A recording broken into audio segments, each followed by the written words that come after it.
arde MAGA. MAGA literalmente pide perdón. Bueno, Tucker Carlson pide perdón y dice que no debe haber inflado la figura de Donald Trump.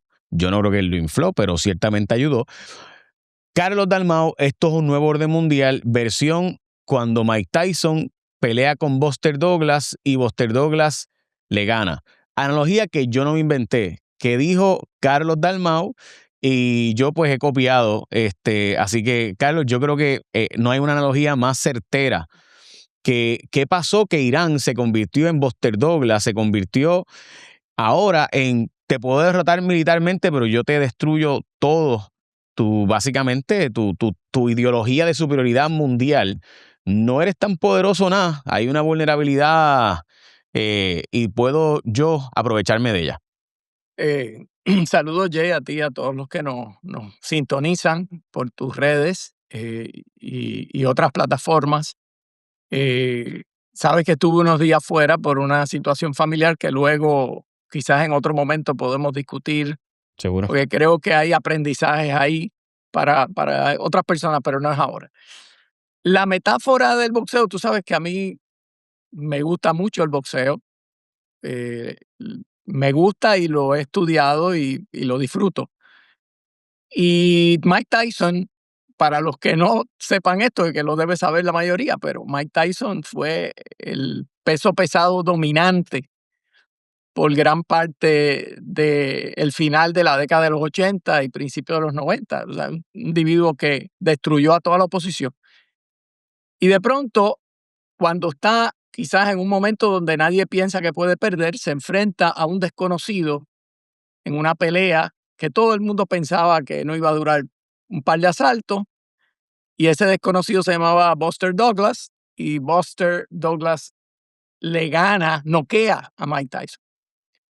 Y entonces, aplicando esa metáfora, Trump, político que define la política de los Estados Unidos y del mundo en los pasados años, se veía realmente arrollador y se enfrentó a un Buster Douglas en su carrera política, que es el problema de Irán, la guerra de Irán. Ya vamos para casi 60 días, 50 y pico de días.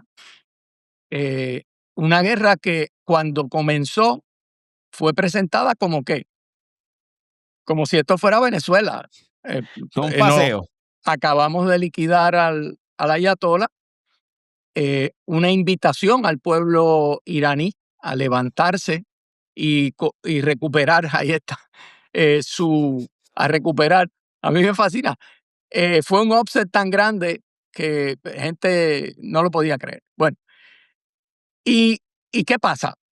¿Cómo le ha explotado Por si esto a acaso, Trump? los odds eran 42-1 y supuestamente hubo gente que supo que Tyson estaba pasándola muy mal mentalmente y por eso bajó a 42, pero los odds originales eran 50-1 contra Buster Douglas. O sea, la gente esperaba que Tyson lo destruyera como había destruido a todo el mundo, pero mentalmente estaba destruido por la situación personal que estaba pasando y que después enfrentó cárcel, etcétera. Y ahí es que, ¿por qué aplica la metáfora? Porque mucha gente dice, no, Trump es tan hábil, y hemos discutido mucho eso, sus capacidades de leer, pero nadie es perfecto. Todo el mundo tiene un talón de Aquiles. Y Trump cometió un error que no había cometido ningún presidente de los Estados Unidos, y es comprar la teoría de Israel de que un ataque a Irán era la forma de resolver un problema, que es un problema histórico, complejo, una civilización persa que no estamos hablando de 5 millones ni 2 millones, eso no es invadir Granada ni Panamá, estamos hablando de más de 90 millones de habitantes, estamos hablando de otras dimensiones. Así es que ahí es donde estamos, y por todos los elementos que vamos a discutir hoy, que me parece que vale la pena repasarlo, Trump se ha metido en un pantano del cual no hay muchas ramas para agarrarse y salvarse. Primero, prometió una guerra más, no prometió una guerra, prometió una intervención corta, y ya vamos para casi 60 días, prometió que eso no iba a tener efectos en la economía, sabemos que ya los ha tenido y los seguirá teniendo porque el estrecho de Hormuz sigue siendo la ficha de tranque. Y prometió que iba a acabar con el problema de la amenaza nuclear. Irán está diciendo, no te vamos a dar eso, no vamos a negociar eso. Y lo que le ha pasado, y quizás este es el tema más interesante para nosotros, es que dentro de la coalición que él creó y que lo llevó a la presidencia, cuyo nombre es MAGA, Make America Great Again, se le está pulverizando esa coalición.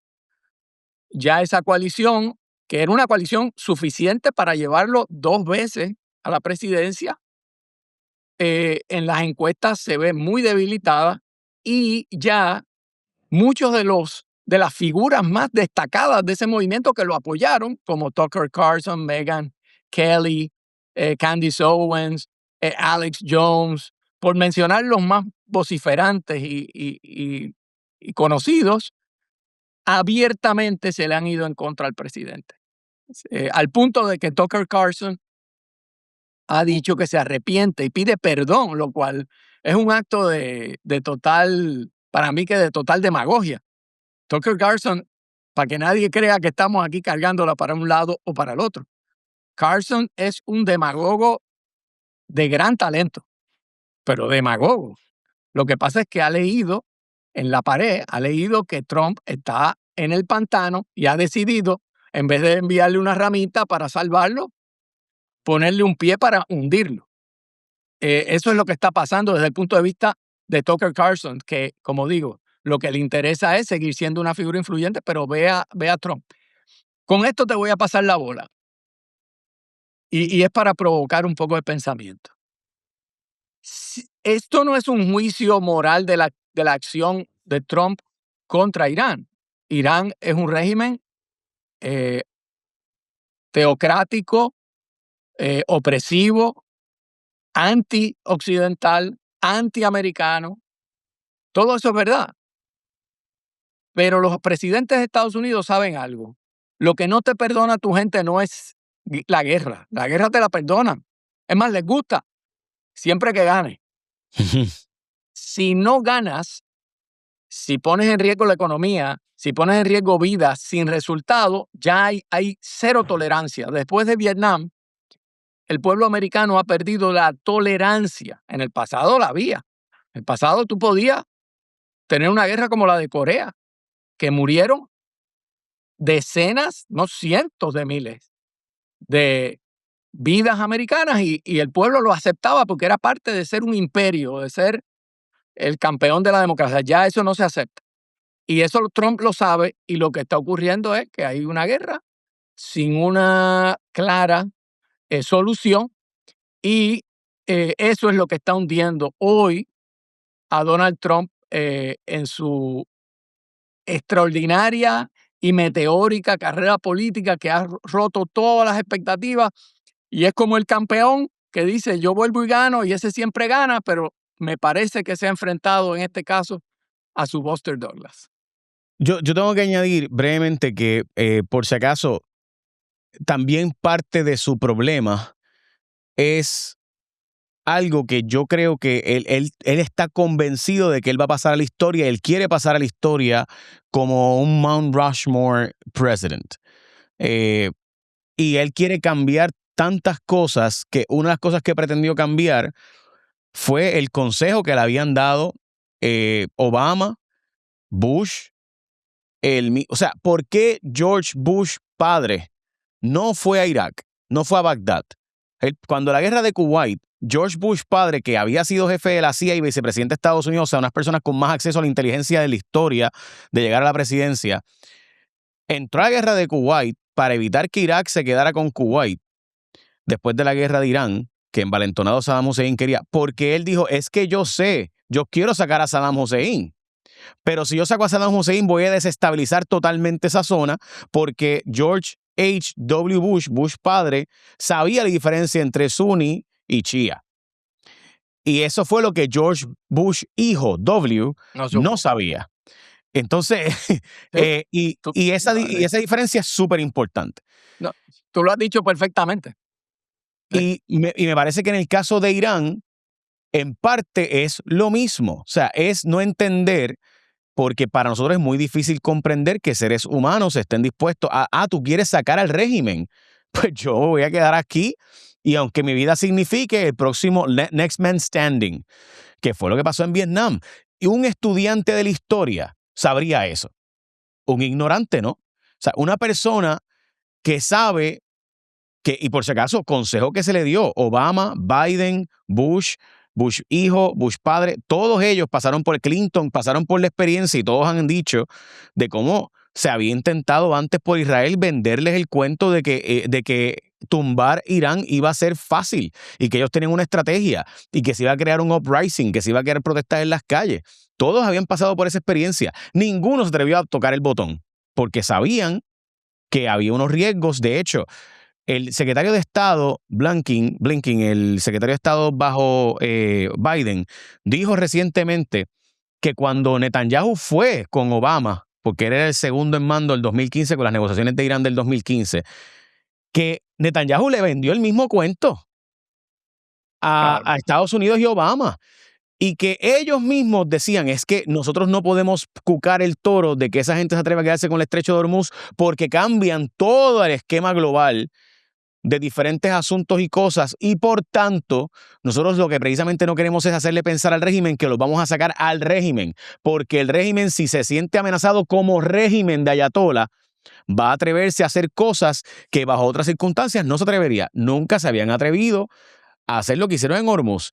Y ayer tuvieron 2 tanqueros más con unas lanchitas, Carlos. O sea, que hay que entender de nuevo que esto es gente que es aguerrida, o sea, que se atreven a hacer cosas, porque si me matan, no es que no quieran vivir, pero tampoco es porque la Guardia Revolucionaria que se quedó a cargo, evidentemente es gente entrenada para entender que su vida como mártir conviene. Así lo ven ellos. Aunque nosotros no lo veamos así.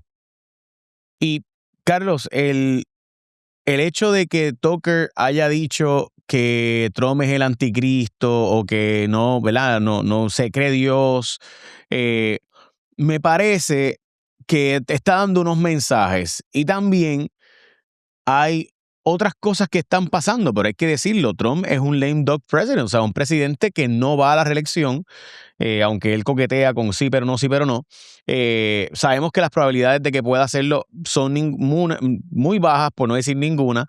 Y recientemente como que ha habido una realidad, y es que The Economist dice que le salió mal la movida y hay que decirlo, o sea, de 50-50 que estaba ahora con el gerrymandering que él empujó en Texas, provocó que Virginia, California y otros estados hicieran lo mismo, y ahora mismo está empate básicamente, o sea, una silla más para el Partido Demócrata. O sea, las probabilidades de que el Partido Republicano pierda por pela las próximas elecciones de medio término son bastante altas, lo cual es natural ¿verdad? Por el ciclo político de Estados Unidos. Así que el golpe político que viene para encima de Trump también lo va a debilitar todavía más. ¿Por qué tú crees que esto está pasando? Bueno, es interesante que hagas esa pregunta porque creo que en este programa debemos dedicarle eh, tiempo a analizar qué está diciendo Tucker Carlson. Para los que no lo conocen bien, Tucker Carlson es probablemente el comentarista más influyente para la base de MAGA y ha sido aliado de Trump en las 3 elecciones en que Trump ha figurado, ha sido su aliado, ha sido colaborador, estuvo en Casa Blanca hace poco cuando la reunión de todos los oligarcas del petróleo, estuvo Tucker Carlson ahí. O sea, esto es una persona muy allegado, pero con una influencia muy grande con el oído de MAGA. ¿Qué dice? Y después te voy a hacer el análisis de lo que yo creo que hay detrás. Él ha creado 2 líneas de batalla contra Trump. Una, primero, que se dejó manipular por Netanyahu para entrar en una guerra y en un conflicto con Irán. Y ahí empezó dándole primero una especie de regaño de que se dejó manipular mientras otros presidentes no se dejaron manipular, pero luego empezó a decir que más que se dejó manipular, que es un esclavo, que es un sometido del poder de Israel. Entonces ha creado un frente contra no los judíos, pero contra lo que es el poder político, que es muy grande, del Estado de Israel en los Estados Unidos. Él ha creado y ha empujado esa narrativa. Incluso esta semana puso un post donde ponía la foto en su canal de un soldado israelí marroneando una figura de Jesucristo con un marrón y diciendo que o sea, lo que él está tratando de hacer es que el gobierno judío no tiene nada que ver con los evangélicos ni con las creencias cristianas. Eso es una línea de ruptura, porque Ujú. acuérdate que los católicos y los evangélicos todos votaron por Trump. Segundo, la pelea de Trump con el Papa, donde Trump empieza a atacar al Papa, porque sencillamente el Papa dijo lo que dicen todos los papas: estamos con la paz y no se justifica la guerra. Mira, ahí está la foto. Eso es según alega Tucker, es una foto real de un soldado israelí marroneando una figura invertida de Jesucristo, crucificado. Evidentemente está puesta ahí no tiene mucho contexto, pero para exacerbar el sentimiento anti-Israel. Dentro de MAGA, todo esto es una pelea dentro de MAGA. No, y hay que decir, Carlos, que si ves, él le puso pin y lo estoy poniendo esto directamente de su página. O sea, que él quiere que este sea el tema principal en sus redes, en sus plataformas. Si ven Así es, mira, el ahí pin que quizás está aquí. puede decir qué él está diciendo sobre esa foto, que es una foto impactante para cualquier cristiano, porque un soldado que se supone que es aliado de nosotros, que somos cristianos, pues ahí él pone que qué haría un soldado israelí, por qué tiene un marrón y por qué está destruyéndole la cara a Jesucristo en esa imagen. Y mira lo que dice: porque mucha gente en Israel odia a los cristianos. ¿Cómo puede los evangélicos americanos apoyar esto? Mira o sea, esto está bien diseñado. Él quiere crearle una fisura directa a Trump, que quiere meter a todos en el mismo bote de MAGA. Aquí estamos los evangélicos, aquí estamos los que vamos con Israel y todos estamos unidos. Entonces, él lleva esa campaña. De hecho, ha empezado a hacer algo que la izquierda radical en Estados Unidos lleva diciendo hace años. Y es que en Palestina no todos son musulmanes. Hay una población palestina cristiana. Hay cristianos en Arabia, en el mundo árabe. Y él viene diciendo eso. Oye, pero tampoco podemos meterlos todos en el mismo bote. Es muy interesante. Pero ¿qué pasa? Lo otro que dijo, y me parece que esto es súper importante, saca una entrevista, como una conversación en su canal, diciendo que se arrepiente, que pide perdón por haber apoyado a Trump. Ya eso no es meramente que tenemos una diferencia. Yo creo que ya son palabras de que se cruzó un Rubicón político. ¿Por qué esto es importante? Trump está tragando agua, pero una persona tan hábil como Carson, si tú escuchas, o sea, es que es un gran exponente de unas ideas. Incluso la izquierda está empezando a aplaudirlo ahora. Oye, lo que dice Carson, él sabe lo que está haciendo. Él está creando una narrativa para que todos los evangélicos, para que los jóvenes MAGA y los católicos abandonen a Trump y digan: mira, es que este señor se le fue la guagua. Claro, y obviamente está pensando en el 2028 y ya le está escogiendo a su candidato. ¿Quién es su candidato? Porque hay que decirlo, Jorge Trump le hizo una jugada a J.D. Vance que estoy seguro que el que sabe de política sabe que Trump le está telegrafiando el ya tú no eres tan mi favorito nada. ¿Cómo tú lo ves, Carlos? Bueno, has dado en el clavo. Yo tengo mi hipótesis, la vamos a decir en este programa, todavía hay muy poca gente, yo no he escuchado a nadie decirlo abiertamente, pero vamos a decirlo aquí. Tucker Carlson, además de haber tenido una relación con Trump, tiene una relación muy estrecha con J.D. Vance. Una relación de simpatía, de apoyo político. J.D. Vance fue el único miembro de la camarilla cercana a Trump que abiertamente se opuso a la intervención en Irán. Porque hasta Marco Rubio fue cuidadoso. Marco Rubio, según se reporta en esas reuniones, Marco Rubio lo que dijo fue, bueno, parece que esto es bullshit, lo que dice Israel, esto no es verdad, de que esto es tan fácil, pero no se le opuso. Mientras tanto, Vance fue abierto y dijo, esto es un error, esto es una ruptura con la promesa de campaña de no seguir en guerras eternas, y esto va a costarte políticamente, se lo dijo al presidente. ¿Qué está haciendo, a mi juicio, Tucker Carlson? Ahí ellos están hablando, son muy cercanos. ¿Qué está haciendo Tucker Carlson? Tucker necesita que abandonen a Trump, porque si Trump se debilita, no solo porque es lame duck, si Trump se debilita, no pueda descarrilar a J.D. Vance. Y J.D. Vance no va a seguir la línea de abandoné el principio de no guerra. Al contrario, él va a retomar lo que se llama el aislacionismo americano, que no es nuevo. Tú recordarás que para la Primera Guerra Mundial, la mayoría de los americanos no querían entrar en la guerra. Y la promesa de campaña de Woodrow Wilson fue, no vamos para la guerra, yo garantizo la paz. Ganó. ¿Y qué pasó al final? Convenció a Estados Unidos de que había que entrar en la guerra. Así es como funciona esto.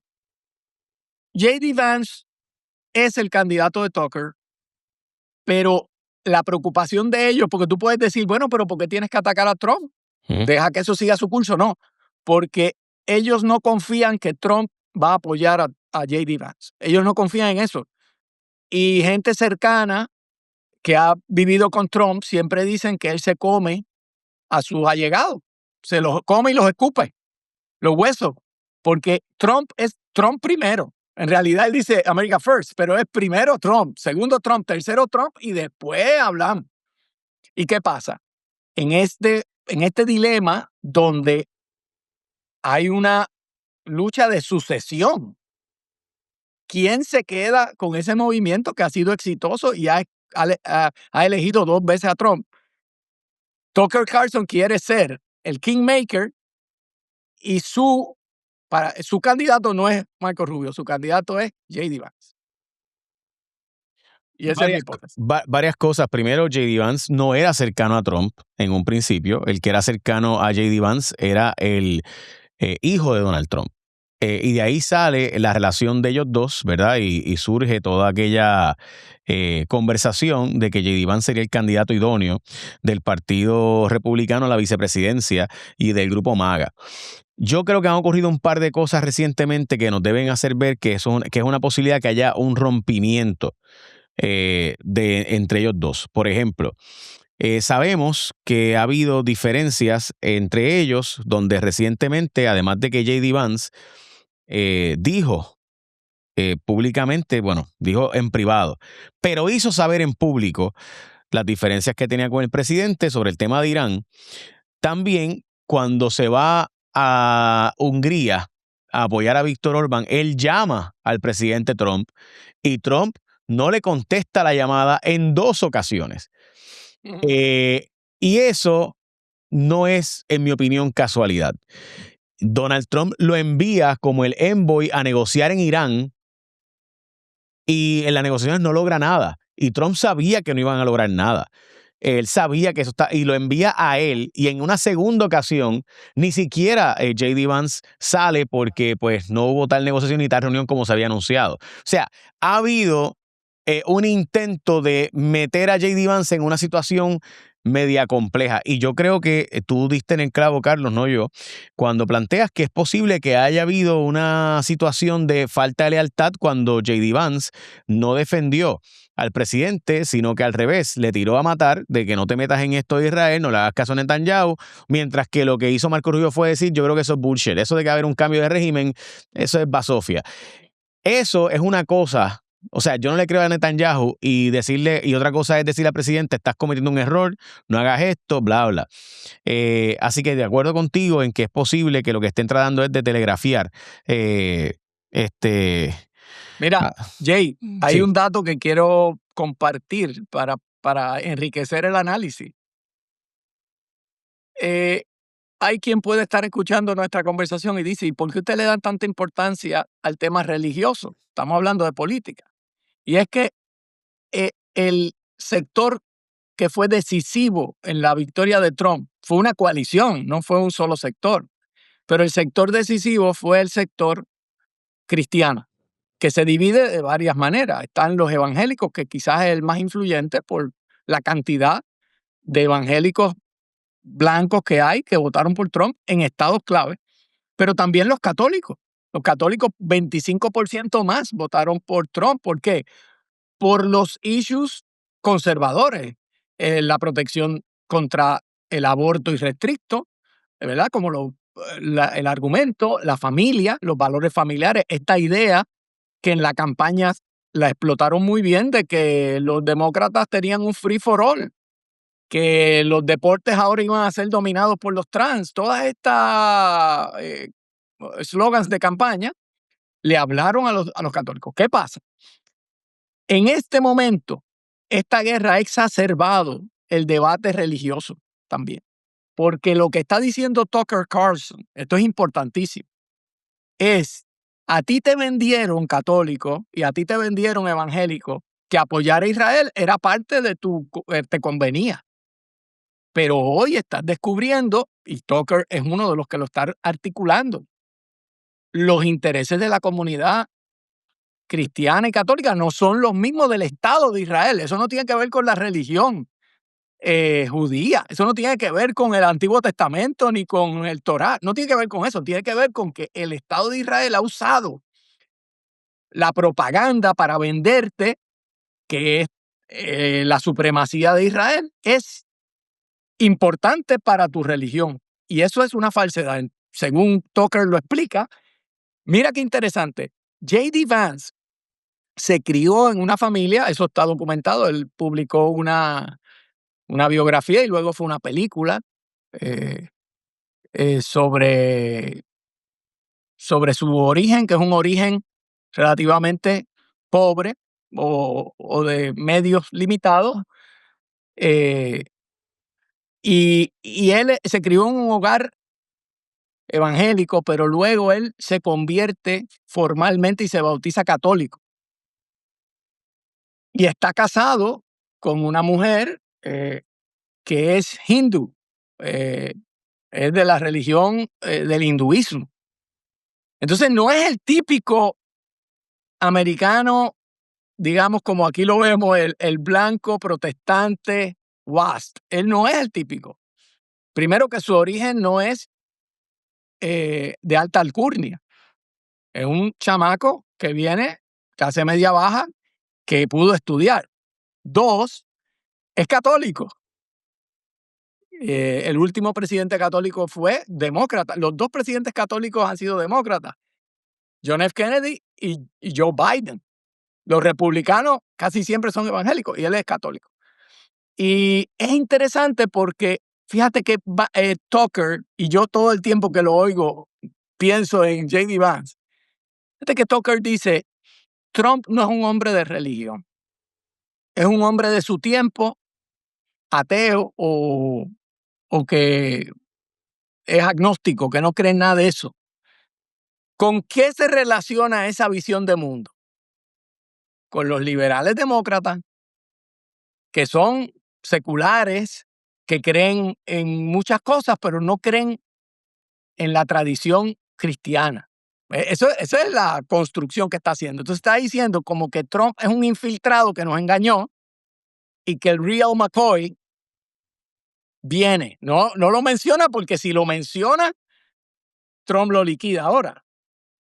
Pero está creando la base para que cuando llegue J.D. Vance, que va a decir Tucker Carlson, ese es el hombre, he aquí el hombre que necesitaba. Así que eso es lo que me parece que hay detrás, con unos efectos fuertes en lo que es la gobernabilidad ahora mismo y la capacidad de Trump de manejar la situación que está enfrentando. Carlos, ¿y cuál sería la respuesta de Trump ante esto? O sea, la respuesta de Trump normalmente sería cambiar el tema. El problema es que no puedes cambiar el tema mientras estás en una guerra y tienes un briefing todos los días. O sea, Acá está. que se metió en una situación que no puede espinear. O sea, que no, porque es que simplemente la guerra no es espineable. O sea, por ejemplo, ahora mismo, esto acaba de ocurrir. Singapur acaba de anunciar que va a empezar a comprarle petróleo a Rusia porque no tiene otra forma de conseguir petróleo. O sea, acaba de Putin volver a ganar. China, que había estado, y esto está documentado, China se estaba preparando para un ataque contra Irán desde diciembre. ¿Cómo los chinos sabían lo que venía? Pues solamente los chinos sabrán. Pero ya está documentado que China empezó a reservar 1.500 millones, o sea, 1.4, casi 1.5 billones de barriles de petróleo. O sea, 4 veces más que la reserva estratégica de Estados Unidos. Para que entendamos cómo China sabía que vendría un tiempo de vulnerabilidad para ellos, porque su gran vulnerabilidad es la falta de combustible. Y ellos son el consumidor más glotón del mundo, no per cápita, obviamente, porque nosotros consumimos un montón, pero sí por producción, porque, ¿verdad?, su forma de producir pues requiere un montón de energía. Así que China, evidentemente, también se visualizan a ellos como un ganador porque ellos empezaron a comprar petróleo y almacenar en números gigantescos. Por eso usted está escuchando ahora mismo que Lufthansa acaba de cancelar 20,000 vuelos porque el jet fuel está escaseando en otras partes del mundo, pero no en China. Sí en Filipinas, sí en Vietnam, no en China. Y Mira, eso, sí. voy a hacer un footnote a lo que estás diciendo. Y esto me gusta hacerlo y con mis estudiantes lo hago. Tú sabes que mucha gente, y especialmente de corte liberal, pues se sienten que como compran platos desechables de cartón y como tienen un Prius o un carro Eléctrico, eléctrico, pues ellos están salvando el planeta, ¿verdad? Ese es el feeling. ¿verdad? Es lo que dice Slavoj Žižek, el filósofo, fabuloso filósofo marxista, que dice que eso es un surplus para tú tener una especie de, no solamente que yo consumo, sino que yo consumo y soy bueno, porque protejo el planeta y reciclo. Pero eso básicamente es una manera de autoengañarse, porque esa misma persona luego se monta en un avión que quema todos los millones de barriles que se queman los aviones. Ahí está Slavoj Žižek, que le recomiendo a todo el mundo, si quiere entender lo que está pasando en el mundo, hay que escuchar a Slavoj. No creerse todo lo que dice. ¿Ah? No es un profeta, pero es un tipo muy hábil y entiende. Pero entonces, ¿tú sabes cuántos barriles se consumen al día de petróleo en el mundo? Cuenta 1 millón, cuenta 10 millones, cuenta 50 millones. Más de 100 millones de barriles. Piensa tú lo que es eso. Que se queman, que se consumen. ¿Para qué? Porque el mundo es voraz consumidor de todo lo que es energía, ¿verdad? Todo se ha montado con eso. Y eso es lo que explica por qué el Medio Oriente, de ser un lugar que luego de la caída del Imperio Otomano estaba ahí como que no se sabía qué iba a pasar, se ha convertido en el de los lugares más ricos del mundo por Saudi Arabia, por toda esa gente, porque producen petróleo. Ok, dicho eso, 20% de esos 100 millones de barriles de petróleo y además el gas, que no lo estamos contando, ¿sabe por dónde pasan? Por el estrecho de Hormuz. Por el estrecho de Hormuz. O sea que, digamos, 2 de cada 10 de ese oro negro y de lo que es ese recurso está ahora mismo sometido a la presión y a los cierres de Estados Unidos por un lado y de Irán por el otro. Y y es una cosa que yo te quería comentar, la venimos comentando desde el principio. Trump a veces monta sus narrativas como si fuera un programa de Real TV. Pues mira, monta el problema, lo exagera y luego lo resuelve. Y él es el gran genio o de la negociación o el gran poderoso. El problema es que toda la ideología de Irán no está montada en un Real TV show. Está montada en luchar contra el estilo de vida y la forma americana de vida y occidental. Toda su ideología. Es verdad que la economía funciona, pero no minimices el poder que tiene lo ideológico. Y ellos ya descubrieron que ellos tienen más resistencia porque no tienen que funcionar como un programa de Real TV, ni tienen unas elecciones en noviembre. A ellos le acaban de volar al jefe máximo, se lo acaban de matar. Pues, ¿qué tienen que perder? Pues vamos aquí. Entonces, se han descubierto que con Trump, fíjate que ellos no negociaron. ¿Y qué hizo Trump? Unilateralmente Extendió ese fuego. extendió. O sea, ellos ya descubrieron si nos conviene no negociar, si cuando negociamos lo que hacen es que nos dan para abajo, nos dan duro. Pues mira, y eso es parte de, yo creo, por eso es que hicimos la metáfora al principio o la comparación de que si Trump es el Tyson de la política, Irán se ha convertido en su Buster Douglas, porque hace un año todo el mundo estaba que Trump no lo para nadie, pero se han enfrentado con un Estado que se beneficia, en este momento se beneficia de este conflicto. Carlos, Se le ha fortalecido la mano a Irán y por más negociaciones que hayan, yo no sé si tú has visto los videos que está sacando el ministro de propaganda de Irán, no sé si sí. los has visto. Son unos videos que si lo ven los muchachos, son bien atractivos, son con muñequitos y son ridiculizando a Trump. Ujú. Ridiculizando a Trump. Eso a mí no me suena que es un mensaje de amistad y negociación, para ponerlo claro. Carlos, quería preguntarte algo que yo creo que demostró la debilidad de Trump en este caso, y es que cuando él anuncia 2 días antes, yo no voy a extender nada a la negociación y esto yo creo que se acabaron negociaciones, menos que Irán acceda a lo que yo quiero. El día después dice, no, pero es que yo no estoy seguro si voy a extender las negociaciones y el cese al fuego. Irán nunca contestó si ellos iban a participar o no de las negociaciones, nunca. Y Trump anuncia unilateralmente, como tú mencionas, que el cese al fuego se iba a extender. Irán tiene 2 negociadores. El que están viendo en pantalla es uno de ellos. Irán confirms, Arachni, to travel to Pakistán. Este es el ministro de Asuntos Exteriores de Pakistán. Y usted va a decir, Jay, pero si están enviando al sujeto más importante de allí, que es el ministro de Exteriores. Sí, ese ministro de Asuntos Exteriores estaba en la lista para matar, dicho sea de paso, de Israel, pero era leal al ayatollah Jamenei anterior a Ali. El que ahora mismo es de la Guardia Revolucionaria es el otro negociador, que es Mohammad Bagher Ghalibaf. Y Ghalibaf no va.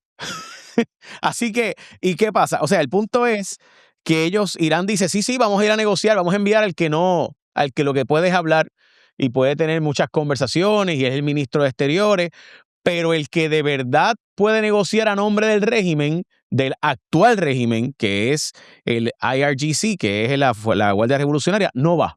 O sea, y esto demuestra que Irán no se siente débil en este proceso, especialmente el régimen. No me refiero a Irán, el pueblo iraní, que está sufriendo. El New York Times publicó unas entrevistas que honestamente daban, o sea, es una cosa bien fuerte, bien triste lo que está viviendo el pueblo iraní. Pero ellos plantean y le preguntan a ellos y la gente dice abiertamente, mira, es que el que protesta lo matan. De hecho, Trump anunció que había 4 muchachas que cogieron protestando y las iban a matar, y a las otras 4 le iban a dar azotes y qué sé yo, y finalmente lo que ocurrió fue que a 4 las dejaron libres y a las otras 4 las metieron 1 mes de cárcel. O sea, que los que protestan tienen pena de muerte garantizada porque se unieron con los infieles. Irán, así que esa es la que hay. Y entonces, ¿qué pasa? Que Trump fue el que abandonó a los kurdistaníes de Siria. Y eso es importante recordarlo porque los kurdistanes, la población kurda que vive en Irán, pero que no solo vive en Irán, ¿verdad? Los kurdos son este pueblo como los puertorriqueños que vivimos en la Florida Central, desde Clearwater, pasando por, ¿verdad? Kissimmee, por ahí para arriba, St. Cloud, etcétera.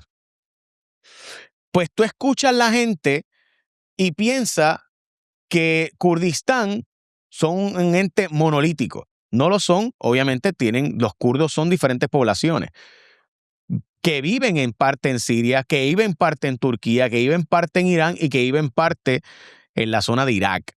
Pero Carlos, Donald Trump los abandonó en el 2016 cuando gana las elecciones. Los dejó allí por su suerte y dejó que en Siria ganara. Y cuando Vladimir Putin estaba, Estados Unidos dejó de armar a los kurdos. ¿Qué significó eso? Pues que los kurdos recuerdan eso. Y ahora que los necesitas en Irán, los kurdos de Irán dicen, yo. Pero si tú no fuiste que a mis hermanos kurdos de Siria los abandonaste, conmigo no cuentes. Pues eso es lo que pasa cuando usted juega el jueguito de la negociación sin ningún tipo de lealtad, sin ningún tipo de consideración. The art of the deal. Pues eso llega hasta un punto. O sea, the Art of the Deal, que fue el libro que hasta cierta medida definió la primera imagen de Trump, de este mogul de bienes raíces. Irónicamente, cuando se publica ese libro, ya le está a punto de quebrar, pero él vendió eso como que yo soy el genio de la negociación. O sea, siempre ha sido un experto en la promoción. Lo que pasa es que volvemos.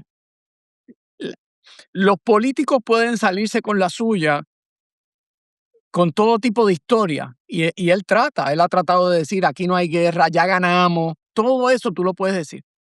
Pero como dice un coach que yo conozco, dice, the enemy gets a vote. El enemigo también vota. El enemigo también te puede hacer algo. Tú puedes querer algo, pero el enemigo también va a hacer algo. Y en este caso, el enemigo, siendo Irán, ya le cogió el pulso y no funciona con las lógicas americanas de los programistas, del social media. Ellos funcionan con otro timing, con otra lógica. Y la lógica más fuerte es la de la realidad. ¿Quieres pasar un barquito por el estrecho de Hormuz? Talk to me, my friend. Porque de lo contrario, te puede venir un dron, te puede venir un botecito que ni siquiera es de lo más sofisticado, pero te puedo crear un problema tremendo. O sea, eso es lo que ha pasado. Entonces, estamos ahí. Yo no le veo salidas de emergencia fáciles a Trump. Yo sé que una alternativa es que él diga, bueno, es que eso ya se resolvió, lo que está haciendo, ganando tiempo, estamos negociando, mira, logramos lo que sea. Eso le puede salir por un tiempo, pero el incentivo que tiene Irán ahora de hacer lo que le da la gana es alto. Entonces, si vuelve con la amenaza de voy a destruir a Irán, que fue una amenaza que usó, vamos a acabar con esa civilización, no van a volver a ver la luz del sol, esa espantó a mucha gente, porque no es que le creyeran que iba a usar un arma nuclear, pero yo creo que ahora ya nadie piensa que él va por ahí, porque él sabe lo que eso implica. La teoría que aprendió Estados Unidos, y Colin Powell la resume, el Powell Doctrine, es después de Vietnam. Parte del problema de Vietnam es que Estados Unidos entra a Vietnam con la idea de evitar la extensión de los comunistas, pero sin un clear definition of success. Pues eso es la fórmula para una guerra eterna. Porque si Si mi única definición es detenerte y tú todo el tiempo vas a tratar de avanzar, pues vamos a estar aquí. Y sobre todo cuando ambos partes estaban apoyados por dos poderes, la Unión Soviética y Estados Unidos. Aquí pasa algo similar. Aquí hay intereses fuertes que quieren que Irán se aguante, y aunque no están abiertamente por lo bajo, están diciendo aguanta. Carlos, yo también tengo una teoría que quería compartir contigo, a ver qué tú me dices, porque mucha gente plantea, bueno, sí, todo esto está pasando, pero ¿y qué pasa con el Congreso que todavía no tiene este rompimiento oficial con Trump? En mi teoría es que están esperando que pase mayo, quizás junio también, porque gran parte de las primarias de algunos estados para los candidatos al Congreso todavía no se han dado. Y por tanto, Trump todavía puede ser el que mueva, he can tip the scale, dicen en inglés, ¿verdad? Él puede poner el dedo en la balanza y asegurarse de que tú seas derrotado o ganes. De hecho, ahora mismo Bill Cassidy, el senador reconocido en Luisiana, está en una guerra a matar porque Trump le endosó la candidata en contra. Y eso, precisamente por esas faltas de supuesta lealtad a Trump, pues él busca candidatos que puedan derrotar a personas en la primaria. Pero una vez pase la primaria, me parece que veremos el lame dog sickness. Se le va a pegar la enfermedad del pato cojo a Trump, y entonces esa gripe aviar es bien difícil de superar, porque esa gripe del pato cojo, una vez los congresistas lo ven, empiezan entonces a aprobar, y ahora en mayo 1 se supone que hay una fecha donde el presidente tenga que ir al Congreso a pedirle autorización para continuar la operación en Irán, lo cual no sabemos si va a autorizar o no el Congreso. Así que creo que pudiera haber algo de que el Congreso le va a seguir siendo leal mientras pasen las primarias, y ahí veremos un cambio del juego. Sí, es un buen punto porque mirándolo cada una de estas carreras individualmente, porque las carreras en el Congreso tienen el nivel nacional, pero principalmente el nivel del distrito donde tú te mueves, si es un distrito conservador o liberal o moderado.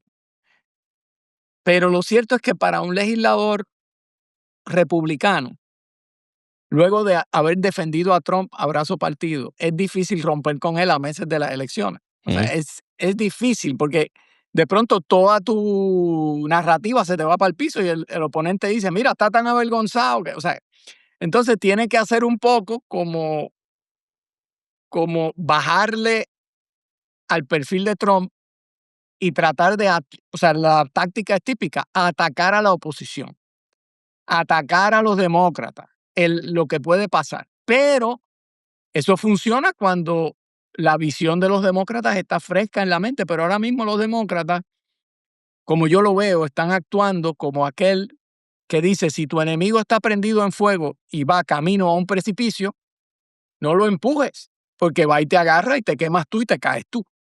Entonces, un poco los demócratas están jugando un juego moderado de no empujemos a los republicanos, mira cómo van prendidos en fuego para el precipicio. Así que hay que ver cómo eso se ve en las próximas semanas y meses. Y yo sí creo como tú, esto va a ser por etapas. Si llega el verano caliente y esta guerra continúa y la economía sigue en un estado de incertidumbre, puedes empezar a ver republicanos, cada uno peleando por su vida, como Sobrevivencia. pueda.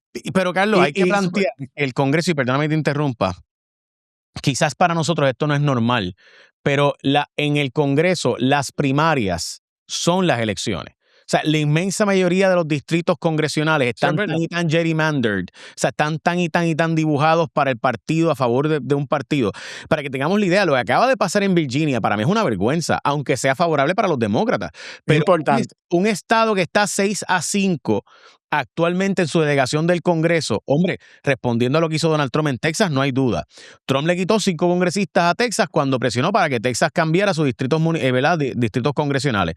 Pues, ¿qué acaba de hacer Virginia? Virginia acaba de aprobar 51-49, que te demuestra cuán dividido está ese estado, un estado swing, Pues 51-49 gana el cambiar el mapa de congresional, y de 6 demócratas y 5 republicanos va a cambiar a 10 demócratas y 1 republicano.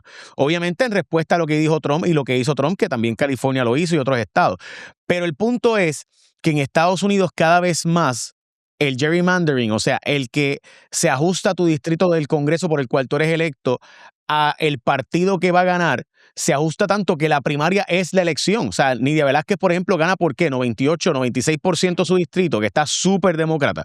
Y lo mismo ocurre en distritos de Luisiana, donde el actual presidente de la Cámara gana con 90% de los votos, porque simplemente esos distritos están dibujados para que sean garantizados para que gane un partido y pierda el otro partido. Y en Estados Unidos eso se hace en cada censo, o sea, cada 10 años. Pero esta vez Donald Trump dijo, lo que pasa es que el censo del 2020 fue un censo manipulado porque ese censo incluía y contaba a los indocumentados, a las personas no registradas para estar en Estados Unidos. Así que hay que hacer un nuevo gerrymandering, hay que hacer una nueva redistribución electoral con el verdadero censo, que sería este que vamos a hacer ahora, y por tanto Texas empezó a cambiar. Y hasta ahí todo parecía bello y precioso, porque obviamente Texas iba a cambiar a ser más republicano y le iba a costar 5 escaños en sus distritos a los demócratas. Pero ahora se le viró la tortilla porque muchos estados cambiaron también su mapa, entre ellos ahora, obviamente, California. Utah no estuvo dispuesta a cambiar su mapa electoral y de hecho perdió la elección para cambiarlo. Y entonces Virginia sí cambió su mapa electoral, y ahora la ventaja es para los demócratas, que ya tenían ventaja por obviamente ser un medio término, y como siempre el presidente casi siempre, por no decir siempre, pierde las elecciones de medio término. Eso es desde los años 90 para acá, ha sido una constante, excepto Bush obviamente con el 9-11. Planteo esto porque creo que a Trump le salió mal la jugada que él quería y juraba que iba a salirle, de que iba a lograr ganar el Congreso en el 2026 con las estrategias de gerrymandering y además con nacionalizar y federalizar las elecciones, lo cual no ha logrado que el Senado tampoco apruebe y la Cámara de Representantes apruebe. O sea que básicamente el mapa electoral ya no le es favorable a Donald Trump, así que probablemente pierda, y cuando pasen las primarias me parece que ahí el Congreso lo abandonará. Esa es mi opinión. Me parece que es una opinión bastante fundada y que vamos a tener, las próximas semanas vamos a empezar a ver cómo eso se desarrolla, pero sí, Trump, luego de varias victorias buenas en el Tribunal Supremo, incluyendo la de la inmunidad, ha estado en problemas en algunas de las otras importantes batallas, así que hay que ver cómo el Supremo empieza a resolver los próximos casos. Hay un tema que te quiero traer que tiene que ver, y creo que a algunos que nos escuchan le puede interesar. Se ha reportado por fuentes serias que Estados Unidos está solicitando a través de la OTAN la expulsión de España de la Organización del Tratado Atlántico Norte. Carlos, el tema de España y la salida de la OTAN, junto con el tema de Ucrania, que al parecer pues vemos que Putin es el gran ganador de toda esta confrontación con Irán, junto con China, que aparenta ser que los dos están viendo esto como un momento. De hecho, ayer sale un informe advirtiendo que Estados Unidos utilizó tanto y tanto material en ataque de Irán, que básicamente no podría ahora salir en defensa de Taiwán. Y esto no lo publica Jay Fonseca ni el New York Times para que los magas no se molesten, lo publica el Wall Street Journal, que son los mismos dueños básicamente de los medios más republicanos en Estados Unidos. Así que, Carlos, ¿cómo tú ves esa? Pues mira, vamos a describir lo que está pasando. Sale reportado que hay documentos del Pentágono que están explorando la expulsión de España de la OTAN. Sería la primera vez que un país sea expulsado, quien lo está empujando a Estados Unidos, principalmente por 2 argumentos. Uno, por la falta de solidaridad en cuanto al ataque contra Irán. Tú sabes que el presidente Sánchez, abiertamente, el gobierno del PSOE, ha condenado el ataque, mientras que otros fueron fríos. Ellos abiertamente condenaron, dijeron que aquí no vamos a apoyar eso y lo vamos a repudiar. Y además alega el Pentágono que porque España no contribuye lo suficiente a esa alianza. Debo aclarar que ha habido miembros importantes de la OTAN que se salieron de la OTAN. El caso más importante es Francia, esto no lo sabe, no lo recuerda mucha gente, pero cuando De Gaulle era el presidente, se salió de la OTAN porque decía, yo no compro que Estados Unidos sea el que mande aquí, y estuvo fuera de la OTAN, aparte de que habían tratados comunes, hasta el 2000, fines del 2008, 2009, por ahí, creo que fue hacia fines de esa década, que Sarkozy, cuando era presidente de Francia, entra otra vez a la OTAN. Así que esto no es el fin del mundo, que te saquen de la OTAN, pero crea un problema diplomático. Ya la OTAN, creo que recientemente expresan que no hay un mecanismo formal de expulsión, tendría que violarse abiertamente la carta y todavía eso habría que determinarlo. Entonces hay una serie de temas, pero esto está interesante, Jay, te lo lanzo. Carlos, Primero, sí, te pregunto, ¿tú crees que por qué filtrar esa información de sacar a España? O sea, ¿esto es la lealtad o la muerte? sí, yo creo, primero que yo creo que ha quedado claro que el presidente Trump y su equipo del Departamento de Estado y demás tienen muy poco respeto por la OTAN, porque piensan que la OTAN no es otra cosa que una organización que corre los Estados Unidos y los demás se benefician. Y eso es como ellos lo han expresado. Pero yo creo que también quieren usar a España como un ejemplo de que cuando te me vas en contra tan abiertamente, entonces ya no basta con que yo ataque la OTAN, te voy a atacar a ti.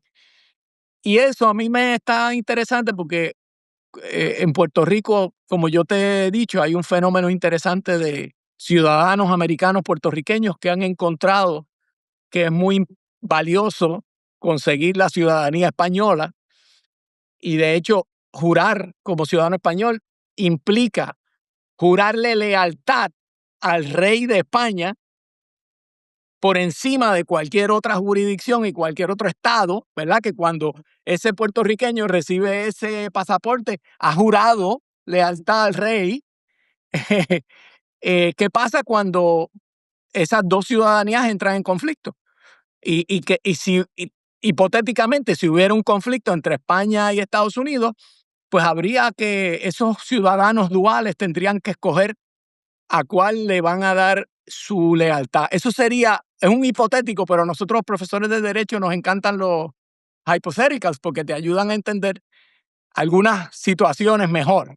Y eso no es algo que va a pasar inmediatamente, pero en este nuevo mundo de los grandes poderes y el nuevo orden, no es descabellado que Estados Unidos decida romper con alguno de los miembros de la OTAN para usarlos de ejemplo y España ahora mismo está número 1 en la lista. Carlos, ¿y tu perspectiva sobre el tema de que a la larga todo esto está beneficiando a Vladimir Putin y que todo esto está beneficiando a China versus lo que dice Maga que no, que China está destruida porque está pagando por el petróleo mucho más caro y que Rusia está perdiendo la guerra en Irán, perdón, la guerra de Ucrania?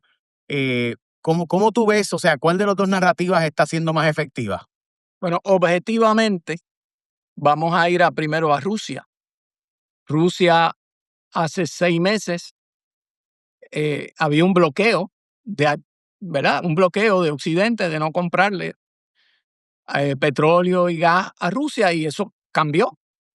De la noche a la mañana ya eso cambió, o sea que ya eso es una victoria para Rusia porque cuando tú dices no, no te voy a comprar salvo que hay un problema, pues ya el problema está. Creo que esa situación de Ucrania puede sostenerse, pero está debilitada. Y creo que la alianza en apoyo se ha ido debilitando desde que Trump básicamente votó a Zelensky de la Casa Blanca. Básicamente lo votó de allí, le dijo no quiero seguir hablando contigo. Todo eso. En cuanto a China, no tengo la información detallada porque todo está mediado por la propaganda. Si lees los periódicos chinos, ellos son los mejores y tienen todo pues, bien cuadrado. Si lees acá, van a tener problemas. Sí he notado que China está tratando de posicionarse como un adulto negociador y que quiere lograr caminos de paz. No es que está ahí, porque ha sido Pakistán. La carta de la negociación aquí ha sido Pakistán más que ningún otro. Y en Islamabad es que se han llevado a cabo las conversaciones más importantes. Pero volvemos, esto es un tablero muy movido y yo no creo que podamos hoy decidir quién es ganador o perdedor, pero hay unos que se están posicionando mejor que otros. Por último, Netanyahu, tu perspectiva, de hecho, ahora que sale que escondió que tenía cáncer de próstata, ¿verdad? Y demás. Tu perspectiva, él cogió de tonto a Trump. O sea, o Trump sabía. Y te pregunto esto porque yo entiendo la movida de que por primera vez tenemos al ayatollah destruido, herido. Ajá. Por primera vez tenemos la posibilidad de cambiar esto porque pues Hezbollah, Hamas, hutíes están bien débiles. Sabemos que Rusia no va a poder salir al rescate, que China no tiene interés en meterse militarmente. Así que pues bueno, o sea, si es así la cosa, pues entonces este es el momento de aprovechar y sacar al ayatollah y cambiar el régimen y el pueblo tirar a las calles porque la debilidad del régimen es bien fuerte. ¿Subestimó y la inteligencia de Israel falló o realmente Israel sabía que esto era una gran posibilidad y usaron Estados Unidos desde tu perspectiva? Ok. Voy a compartir mi opinión a base de todo lo que leo, porque no quiero representar que yo tengo acceso especial a las decisiones de Israel. Pero Netanyahu es la figura política más importante de los pasados 20 años en Israel. Ha definido toda la política exterior. Y hasta cierto punto hay que entender que esa política, apoyada por un número sustancial de ciudadanos de Israel, es que Irán es el gran enemigo de la existencia del Estado de Israel, porque Irán ha subvencionado todos los esfuerzos para desestabilizar y eventualmente destruir el Estado de Israel. Por eso la política de Netanyahu es: así tengamos que ir a la Tercera Guerra Mundial, Israel no puede tener armas nucleares, porque si tú tienes un vecino que dice mi objetivo es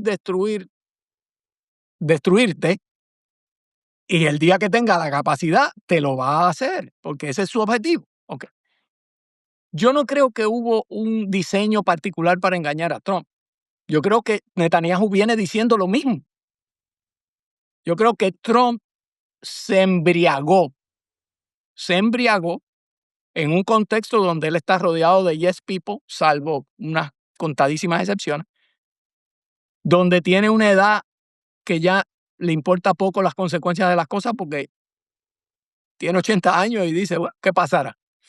Y por último, yo sí creo que se sobreconfió con la operación de Venezuela. Y ahí es que yo creo que eso explica. No creo que hubo un engaño, creo que lo que hubo fue un deseo de dejarse engañar.